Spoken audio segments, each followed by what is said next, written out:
Reading and reporting examinations with multiple findings and several follow-ups can be a really cumbersome process. A lot of time is often spent on understanding the big picture. For example, how were the lesions described in the previous report? Where were they located in previous exam and current exam?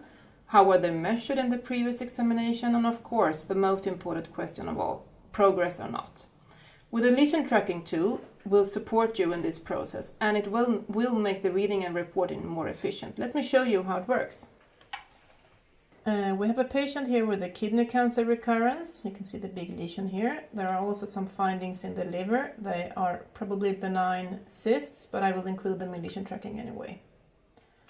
So I start with measure the largest diameter and the shortest diameter. Of course, you can use also one-dimensional measurements if you prefer. I right-click and say New Lesion. As you can see here, to the left, we have now a key image that shows the actual measurement, both the largest diameter and also the shortest. You also have an identification called lesion number 1, and you have the date when the examination was performed. So I continue with the liver measurement. Right-click and say New Lesion. Right-click, New Lesion. So we have 3 different lesions. What we can see now that the computer has summarized the largest distance, which is also often called the total tumor burden of this patient. The patient comes back a few months later, and I now want to find the measurement in both current and prior examination with only a few clicks. I can do that by clicking on this key image here. You can see in the prior that we have the measurement, and it's also finding the same position in the current. So I do my measurement again. Right click and say New Observation of lesion number 1.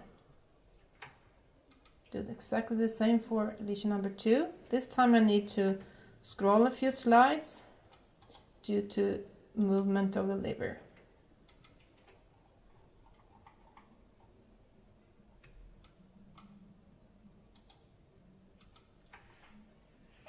So this gives you a nice overview over all 3 lesions that this patient have. You can also see the sum of tumor burden, how the measurement was actually performed, and when. Of course, you can also add this information into the reporting, and you can also add this information into, for example, an Excel file if you're using a RECIST protocol. You go down here, press Copy to Clipboard, open the Excel sheet, and just cut and paste.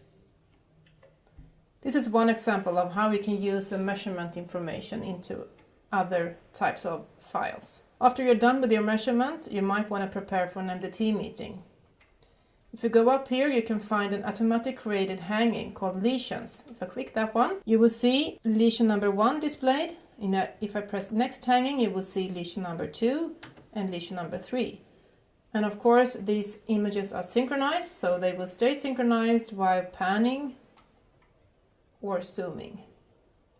So, all in all, the lesion tracking tool will not only speed up the reading process and reporting process, it will also help you prepare for MDT and tumor boards. Thank you for listening.